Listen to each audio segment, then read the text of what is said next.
भगवद आश्रित है, भगवत मार्ग का पथिक, सबसे पहले उसमें एक क्षमता जागृत होती है, सामर्थ्य। क्या? द्वंद्व रहित। सेवक जी महाराज सेवक वाणी में, शत्रु मित्र सम जानी, मानि मान अपमान सम, दुख सुख लाभ नहानी, ये जो कृपा हरिवंश की। जिसके मुख में नाम चलता है और चित्त चरणारविंद के चिंतन में रहता है, मुख बरनत हरिवंश, चित्त नाम हरिवंश रति, मन सुमिरन हरिवंश। तो ये क्षमता आ जाएगी। क्या? ये द्वंद्व है, शत्रु और मित्र में समान भाव, मान और अपमान में समान भाव, लाभ और हानि में समान भाव, सुख और दुख में समान भाव, निंदा और स्तुति में समान भाव। तो बोले द्वंद्व रहित, द्वंद्व विमुक्ता। ये पहली साधक की वृत्ति जागृत होती। ध्यान रखना, अगर आपकी साधना परिपक्व अवस्था की तरफ जा रही है, आपकी साधना ठीक है, तो पहला लक्षण है तितिक्षवः, वो बहुत धैर्यवान और सहनशील होगा। सुख दुख लाभ हानि मान अपमान निंदा स्तुति, इसमें वो समान भाव रखेगा। चलो हमारी स्थिति ऐसी नहीं, लेकिन हमें सुनने को मिला तो समान भाव रखने की चेष्टा तो करें। पूज्यपाद श्री उड़िया बाबा जी महाराज, यदि तुमसे कोई द्वेष करता है और तुम्हें भगवत प्राप्ति करनी, तो वो जब दिखाई दे तो उसके चरणों में प्रणाम करो। अगर पास से निकले तो राधे श्याम, वो भले ना बोले। अगर तुम ऐसा किए तो उसके बैठे हृदय में जो श्री भगवान हैं वो मिल जाएंगे तुम्हारे को। अगर तुम्हारी दृष्टि दोषयुक्त हुई तो कर लो भजन, जब तक वो नहीं मिटाओगे तब तक भगवत प्राप्ति नहीं होगी। हरिवंश नाम लीन जे अजात शत्रु ते सदा, ये शुद्ध परमार्थ अध्यात्म की चर्चा है। यहां व्यवहार को भी अध्यात्म बनाया जाता है। प्रयत्न करो सहने का, मिटाने का। क्या गाली दे रहा है कोई, श्रवणेंद्रिय ने सुना, मन में जाके दाह पैदा है, ये नहीं, मेरे भगवान अपने समीप मुझे ऊंचाई देना चाहते हैं, प्रेम की ऊंचाई, ज्ञान की ऊंचाई, इसलिए ये कटु वचन बुलवा रहे हैं, मुझे सहन करना है। राधा राधा राधा, आगे निकल गए। जो सुख दुख मान अपमान लाभ हानि आदि द्वंद्वों को सह जाता है, देख लो, यहां लड़ना नहीं है, भक्ति सहना सिखाती। बोले कब तक सहेंगे? जब तक भगवान न मिल जाए। बोले वो तो बहुत ही दुष्ट हो जाएगा, अगर हर बार सहेंगे तो अगली बार और बढ़ के आएगा। कदापि नहीं। जो अपराध भक्त कर करे राम रोष पावक सो जरे, तुम सहो आग उधर लग जाएगी। उमा क्षमा सापौते भारी, अपने कर्म जाय अपकारी। तुम अपने को बचाओ, मालिक देख रहा है, वो ऐसा हिसाब करेगा। एक नवयुवक था जिसकी देखो हंसी उड़ाता था, बहुत परेशान करता था।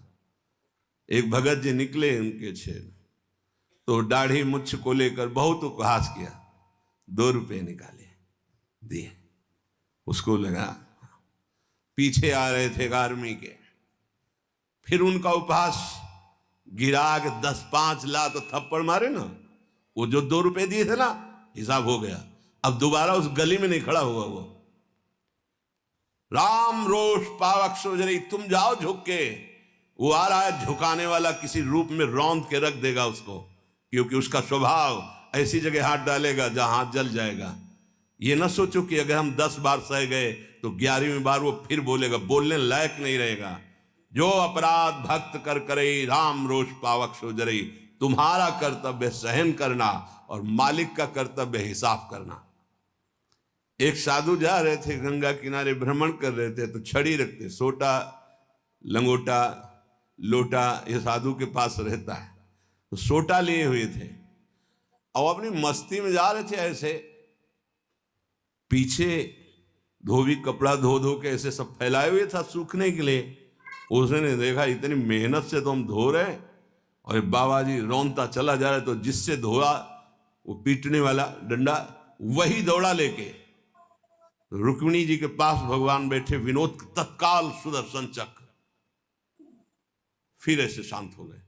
तो रुक्मिणी जी ने कहा प्रभु जरूर ये स्थिति किसी भक्त पर संकट आने पे होती है, रुक क्यों गए? बोले उसके पास लाठी थी, उसने हिसाब कर दिया, 2-3 डंडे बाबा जी ने मारे और 2-4 डंडे धोबी ने मारे, तो दोनों धोबी है इसीलिए हम हट गए। हाँ, अगर वो सर झुका देता तो वहां द्वारिकाधीश का सुदर्शन चक्र सेकंड के कम हिस्से में उपस्थित हो जाता। सर्वव्यापी तत्व है भगवान के पार्षद, जैसे नारायण निकला और वहीं हरि पार्षद प्रकट हो गए। आप अगर डंडे चलाओगे ना तो हिसाब किताब आपका भारी पड़ जाएगा। अगर आपने सर झुका दिया तो वो हर समय तुम्हें देख रहा है, कोई क्षण ऐसा नहीं है, कोई जगह ऐसी नहीं जहां उसके नेत्र ना हो। हाँ, विश्व तच्चक्षुर, पूरे विश्व में उसके नेत्र विराजमान हैं। सहना सीखो, यदि आगे बढ़ना है तो सहना सीखो। हमारी बात मान लेना, अगर मान लोगे तो जान जाओगे कि इसका रहस्य क्या है। जो सह गया तो भगवान को प्राप्त हो गया। जितना सहोगे उतने महान बनते चले जाओगे। ये शिक्षा हमको एक शराबी ने दी थी। बैकुंठ धाम ब्रह्मावर्त बिठोर ले गया, एकांत में ठाकुर जी के श्री विग्रह को दिखाया और नीचे के संगमरमर को दिखाया और कहा देखो यही संगमरमर तिल तिल काटा गया, टूटा नहीं, तो आज भगवान बन करके आरती होती है। ए बाबा जी बना, टूटना नहीं, चाहे जितना कष्ट आवे। सहनशीलता, सहनशील, आशय, उदार, धीरज सहित विवेकी, विवेकवान, धैर्यवान, सहनशील महात्मा होता है, चाहे गृहस्थ हो या विरक्त हो, भगवत मार्ग का पथिक। ये नाना प्रकार की कुचेष्टाएं करने पर दुखी या व्यथित होकर कुचेष्टा नहीं कर बैठता है। द्वंद्व रहित। आगे गतमान, ये जो अभिमान और ममता सर्वनाश कर देती है, भगवत मार्ग का उपासक उस अभिमान का सर्वनाश कर देता है। नहीं, किसी भी बात का अभिमान नहीं। सच्ची कहते हैं, जिस क्षण प्रभु बुलवाना ना चाहे तो एक शब्द भी नहीं आता हृदय में। कई बार हृदय से एकदम आते शून्य, खाली। अब न कोई प्रश्न का उत्तर है, न कोई प्रश्न है, न कोई वार्ता है। वो दे रहे हैं तो हो रही है, और वो ना दे तो का बोलने की हिम्मत नहीं है। शब्द और शास्त्र ज्ञान और व्याख्या तो अलग जाने दो, वही बुलवा रहे, वही सत्य चेष्टा करा रहे। इस सतमार्ग पहाड़ पे चलना है, ये हमारे चढ़ने की योग्यता नहीं, पर वो वाचालम बना देते हैं। मूक को पंगु से पहाड़ चढ़ा देते हैं। सांप का छोटा बच्चा गरुड़ को पछाड़ दे, राम कृपा हो जाए, हाँ, तो लघु ब्याल गरुड़ को खा जाए, ऐसी सामर्थ्य पैदा कर दे भगवान। सब कुछ भगवान की सामर्थ्य से सत मार्ग का होता है, सब कुछ हमारे अहंकार से असत मार्ग का होता है। अहंकार त्यागी, सत मार्ग का अनुरागी। अहंकार युक्त तो कहेगा जरूर भगवान की सामर्थ्य से हो रहा है, पर अहंकार वासनाओं का खेल खिला के पाप करेगा।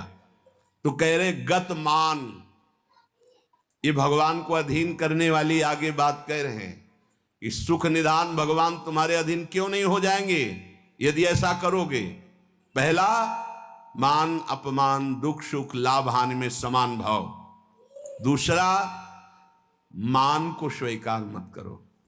ये देहाभिमानी पुरुषों के द्वारा किया हुआ प्रणाम नमस्कार, ये देहाभिमान को पुष्ट करने वाली अविद्या की एक नई चाल है।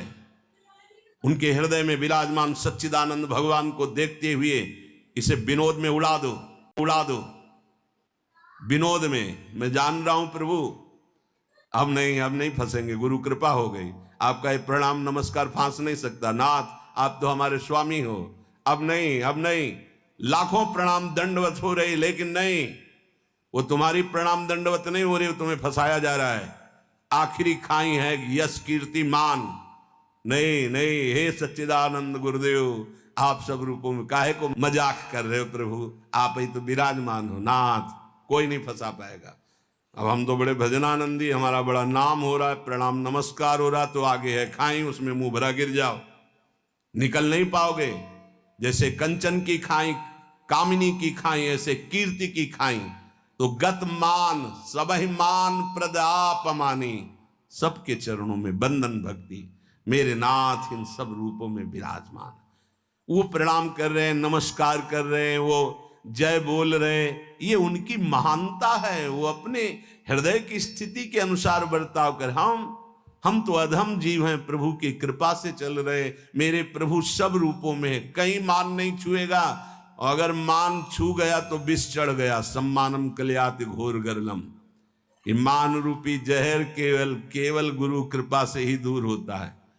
एक ही जगह इस मान की धुलाई होती, दूसरी जगह नहीं। और दूसरी जगह तो आप जहां भी जाओगे वैष्णव चिन्ह देख के सम्मान होगा। एक है घाट, गुरु घाट, जिनमें इसकी धुलाई होती है, वहां कोई भी तुम्हारी चतुराई नहीं चलेगी, कोई भी गुण नहीं चलेगा, कोई भी प्रभाव नहीं चलेगा। वहां धुल के रख देते हैं इस मान को, और जहां मान धुला और दैन्यता आई तो हरि कंठ लगा लेते हैं, भगवान उसे अपने समीप रख लेते हैं। बलिहारी गुरु आपने, जिन्होंने मान को मिटिया मेट कर दिया। बलिहारी कभी नहीं सुधरता है मान का स्वभाव, ये गुरुदेव, इसीलिए गुरुदेव के हाथ का खिलौना कोई बिरला ही बनता है। अहंकार के हाथ के खिलौने तो सब बने हुए, जैसी चाबी भरता है अहंकार, वैसे ही खेल हो रहे, लेकिन कोई गुरुदेव के हाथ का खिलौना विशेष लाडला होता है। भर दी चाबी, अब उसके हृदय में खेल चल रहा है निकुंज का। मान का त्याग करा करके दैन्यता का भाव प्रकाशित करना, ये प्रेमी महापुरुष सदगुरुदेव की कृपा से होता है। गत मान, आगे ज्ञान रथ। ज्ञान किस बात का? एक क्षण भी प्रभु का स्मरण न छूटे, इससे बड़ा कोई ज्ञान नहीं। बात पकड़ लो, तुम्हें कुछ आता हो या ना आता हो, बस राम कृष्ण हरि राधा राधा बोलना आता है, इससे बड़ा कोई ज्ञान नहीं है। ये भगवत स्मृति है। यस्य स्मरण मात्रेण जन्म संसार बंधनात् विमुच्यते, नमस्तस्मै विष्णवे प्रभु विष्णवे, जिनका स्मरण मात्र जन्म मरण बंधन से मुक्त कर देता है। राधा राधा कृष्ण कृष्ण। ज्ञान रथ, जब आप नाम जप करेंगे तो स्वाभाविक, सच्ची मानिएगा, इस शरीर से प्यार खत्म हो जाता है। ये बहुत व्यवस्थित भगवान की कृपा से चलता है, पर इससे राग नहीं रहता। पुराने कपड़े से जैसे तुम्हारा कोई राग नहीं रहता, फेंक देते हो कूड़ा में, ऐसे ही इस शरीर से ज्ञान रत उपासक को कोई संबंध नहीं रहता। बिल्कुल समझ लेना, जैसे कबाड़ में पड़ी हुई गाड़ी से ध्यान आएगा, ऐसे गया पर आपकी रति नहीं होगी क्योंकि बेकार हो गई है। ऐसे हर समय उपासक की दृष्टि में गाड़ी, ये जो पांच भौतिक गाड़ी, ये केवल भगवत प्राप्ति के लिए है। अगर ज्ञान प्रकट हो गया तो इससे कोई रति नहीं रहती, इससे कोई अपना शरीर का राग मिट जाना ही सब ज्ञान है। भगवान नाम में रुचि हो जाना ही सब ज्ञान है। बस दो बात समझ लो, जितना इससे तुम प्रेम करोगे उतना ही पापाचरण होगा, और जितना नाम से प्रेम करोगे उतना ही इससे वैराग्य होगा, और आप दिव्य उन्नति को प्राप्त हो जाएंगे। ज्ञान रथ, सच्चा ज्ञान, मैं भगवत स्वरूप हूं, ये मैं शब्द अंतःकरण से निकलता है, बस स्वरूप हूं है, मैं के साथ हूं है, नहीं तो स्वरूप, बस स्वरूप, मैं स्वरूप हूं, ये अंतःकरण धर्म से निकल रहा है, और केवल है स्वरूप, ये है, वहां कोई और शब्द नहीं जुड़ता, न मैं न हूं, वो है, वही है, वो भी खत्म, केवल है। यह है पूर्णता, ज्ञान की पूर्णता, भक्ति की पूर्णता है। कौन? गोविंद, गुरुदेव, किशोरी जी है। बिरत खटाई नाना कस, जैसे कुछ धातुएं होती हैं उनमें खटाई डालते तो बहुत जहरीली हो जाती है, ऐसे ही उपासक को हर भोग दिखाई देता है जहरीला। ब्रह्मादिक के भोग सब विषम लागत ताई, तो कहे फिर सुख क्या उसको मिलता होगा? गांव में जब गुड़ बनाया जाता है तो ऊपर का जो फेन निकलता है ना, गांव के जो गरीब लड़के होते हैं दौड़ के वो चाटते हैं, बड़ा मीठा अच्छा लगता है। कहीं उनको रबड़ी मिल जाए तो उसकी तरफ देखेंगे क्या? नहीं देखेंगे, क्योंकि अब उससे बहुत कई गुना बढ़कर के आनंददायक वो रबड़ी मिल गई। जैसे निर्मल विशाल मृदु जल का जलाशय मिल जाए तो छोटे छोटे गंदे गड्ढों की याद नहीं आती, ऐसे सच्चिदानंद भगवान का सुख स्फुरित होता है जब ते गंदे विषय विष की तरह दिखाई देते। ब्रह्मादिक के भोग सब विषम लागत है। तो बोले उस उपासक के हृदय में इतना वैराग्य हो जाता है जैसे वमन, खाने को मन नहीं होगा, विष्ठावत मलवत त्याग, मल त्याग के बाद कोई अहंकार नहीं होता, अर्थात वो त्यागी भी है और अहंकार का त्यागी है। जैसे इसमें कहा बीरत खटाई नाना कस, जैसे कांस आदि जो पात्र हैं इनमें खटाई पड़ जाए तो बहुत जहरीली हो जाती है। बोले ऐसे ही ये सारे विषय उसे जहरवत दिखाई देते हैं।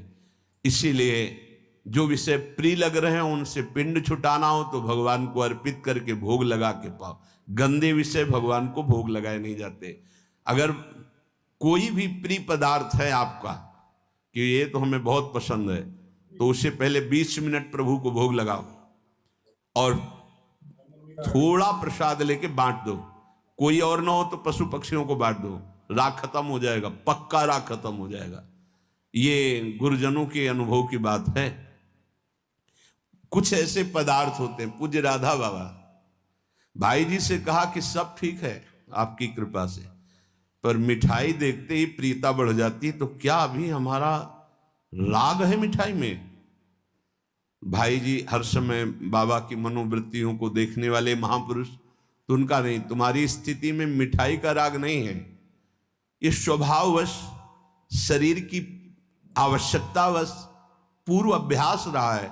तो ऐसा हो जाता है कि जैसे सब पदार्थ रखा है, जो प्रिय है उसे उठा लिया और पाने लगे, उसका कोई राग नहीं है, स्वभाववश तुम्हारे शरीर को आवश्यकता है तो स्वभाव बन चुका है, पर राग नहीं है। पर अपने लोगों की स्थिति नहीं है, अपने लोगों का राग है। हमें जो राग है सच्ची मानो गुरुजनों की आज्ञा पे चले तो नष्ट हो जाएगा। जो प्रिय से प्रिय वस्तु लगे, 20 मिनट भोग लगाना, दिखाना नहीं केवल, क्योंकि होगा ना कि गरम गरम पकौड़ा और चटनी हो सब दिखा लो तो श्री जी को पालो, नहीं, रसेंद्री को नहीं, श्री जी को पवाओ और इसके बाद एक पकौड़ा चटनी आप लो, बका दूसरे को दे दो, आप अपना पेट भरो रोटी से। आप देखो ना आपकी रसेंद्री बस में, रसेंद्री बस में हुई हर इंद्री बस में हो जाएगी। यहां कह रहे बीरत खटाई नाना कस, ये नाना प्रकार के भोग भोगते समय बहुत व्यतीत हो गया। उस उपासक को ये विश्वत नजर आते हैं जिसको भगवत प्राप्ति की चाह होती। तो बोले